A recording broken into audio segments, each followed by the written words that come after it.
রাসূল আমার মেয়ের জন্য বিবাহের পয়গাম পাঠিয়েছে। রাসূল বললেন, বিবাহের পয়গাম পাঠিয়েছে আমার জন্য নয়, আমার সাহাবী জুলাইবিবের জন্য। এই কথা শোনা মাত্র আনসারী সাহাবীর মনটা খারাপ হয়ে গেল, ভার হয়ে গেছে। তিনি মনে মনে ভাবলেন, আমার মেয়েটা এত সুন্দরী, আর জুলাইবিব দেখতে কালো মানুষ, সম্পদ তেমন কিছু নাই, এমন একটা ছেলের সাথে আমার মেয়ে যায় না। কিন্তু রাসূল পাক সাল্লাল্লাহু আলাইহি ওয়াসাল্লামের সামনে সরাসরি মুখের উপর বিবাহের পয়গাম প্রত্যাখ্যান করবেন, এই সাহস কি ওনার আছে? উনি একটু কৌশল অবলম্বন, উনি বলেন, হে আল্লাহর রাসূল, আপনি যদি আমাকে পারমিশন দেন, বিষয়টা আমি ঘরে একটু আলোচনা করি, মেয়ের সাথে পরামর্শ করি, মেয়ের মায়ের সাথে পরামর্শ করি। আর ইসলামী শরীয়তে মেয়ের পছন্দকে প্রাধান্য দেওয়া হয়েছে। হুজুর বলেছেন, কোন বিবাহের প্রস্তাবে মেয়ে যদি বলে হ্যাঁ, বিবাহ হবে, মেয়ে যদি বলে না, বিবাহ হবে না। জোরে বলেন আল্লাহু আকবার। এতটুকু মর্যাদা ইসলাম নারীকে দান করেছে। জোরে বলেন সুবহানাল্লাহ। এবার আনসারী সাহাবী রাসূলের দেওয়া পয়গাম নিয়ে ঘরের মধ্যে চলে গেলেন।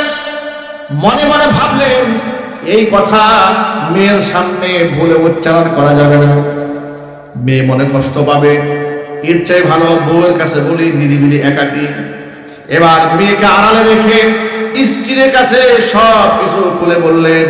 শোনার পরে স্ত্রী, তিনি তার মনটাও খারাপ হয়ে গেল। মনে মনে ভাবলেন, নবীজি সাল্লাল্লাহু আলাইহি ওয়াসাল্লাম আমাদের সুন্দরী মেয়ের জন্য এমন একটা পাত্র সিলেক্ট করলেন, এটা আমাদের পছন্দ হয় নাই। তিনি বললেন, এ কথা মেয়ের কানে দেওয়ার কোনো দরকার নাই, বরং আপনি রাসূলের কাছে যান, গিয়া বলেন, নবীজি আমার পরিবারের সদস্যরা এই বিবাহের প্রস্তাব গ্রহণ করতে পারে নাই। এবার আনসারী সাহাবী ঘর থেকে বের হয়ে যাচ্ছেন আল্লাহর নবী সাল্লাল্লাহু আলাইহি ওয়াসাল্লামের কাছে প্রস্তাবকে প্রত্যাখ্যান করার জন্য। ঘর থেকে বাহির হওয়ার জন্য যখনই প্রস্তুতি নিয়েছেন, এমন সময় মেয়ে ভিতর থেকে ডাক দিয়েছেন, আব্বা জান দাঁড়ান। কোথায় যান? কার কাছে যান? কার প্রস্তাব প্রত্যাখ্যান করতে যান? আপনি এতক্ষণ পর্যন্ত আমার মায়ের সাথে যা আলাপ করেছেন, পর্দার আড়াল দাঁড়িয়ে আমি সব কথা শুনে নিয়েছি। আপনি কার প্রস্তাব প্রত্যাখ্যান করতে যান? আপনি কোরআন শরীফ পড়েন নাই। আল্লাহ রাব্বুল আলামিন সূরা আহজাবের 36 নম্বর আয়াতের মধ্যে আল্লাহ পাক বলে দিয়েছেন, ওয়ামা কানা লিমুমিনিন ওয়ালা মুমিনাতিন ইযা কাদাল্লাহু ওয়া রাসূলুহু আমরা